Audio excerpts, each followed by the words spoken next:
وصفتي لهذا اليوم هي كيكة الليكوينت أو كيكة الكوكونات، طعمها جدا طيب ومميز. نقول بسم الله ونبدأ بتحضير الوصفة. بالبداية راح أحضر معاكم مربى الفراولة. عندي هنا نصف كيلو من الفراولة، غسلتها وقطعتها إلى قطع صغيرة، وبعدها ضفت لها كوب من السكر وملعقة كبيرة من عصير الليمون. بعدها غطيتها وتركتها لمدة ساعة.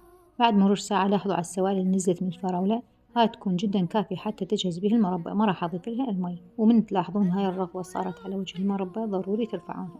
ولتعزيز الطعم راح أضيف نصف ملعقة صغيرة من نكهة الفراولة. وحتى أجهز الكيك هنا بديت بالمواد الجافة. ضفت كوبي من دقيق اللي هو الطحين، وملعقة كبيرة من الكاكاو الخام الغير محلى، ورشة من الملح، وظرف من البيكنج باودر. وهسه بعد ما جهزت عندي المواد الجافة هنا بديت أحضر المواد السائلة. ضفت 4 حبات من البيض ما يعادل كوب، وكوب إلا ربع من السكر. بعدها استخدمت الخفاق تقريبا 5 دقائق إلى أن صار عندي القوام كريمي مثل ما تلاحظون بالفيديو.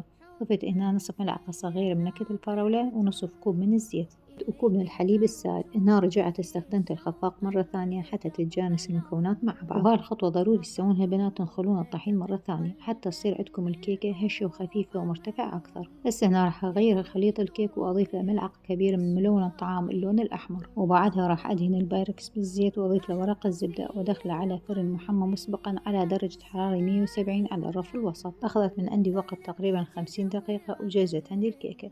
وطبعا أكيد بنات فرن عن فرن يختلف، المعنى تراقبون الفرن إلى أن تجهز عندكم الكيكة. وهنا بعد ما بردت قطعتها إلى قسمين وبديت أحضر الألذ وأطيب كريمة. هسه هنا راح أستخدم 8 قطع من الجبنة وعلبتين من الخامة و3/4 علبة من الحليب المكثف المحلى. وبهاي الأثناء راح أعطيكم بعض الملاحظات. مثل ما لاحظتوا بداية الفيديو استخدمت نصف كيلو من الفراولة، ضفت لها كوب من السكر ما يعادل 250 غرام.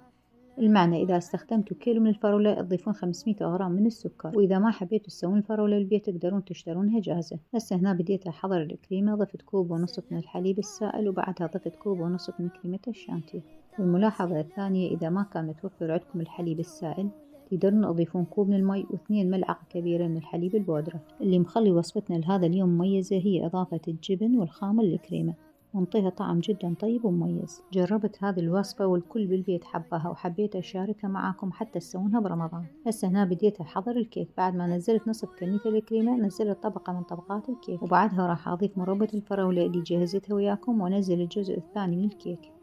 هسه هنا راح أنزل باقي الكريمة وأساويها وأرتبها وأدخلها للثلاجة من 2 إلى 3.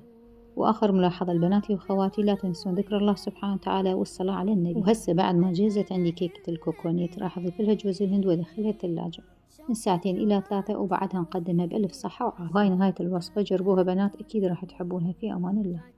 لمت قلبي يا ربي لتصله، رفعته لك من خوفي فأنت له، تعبت مني فكم أسرفت أتعبه، وعدت نحوك منهوكا لتحمله، الذنب يثقل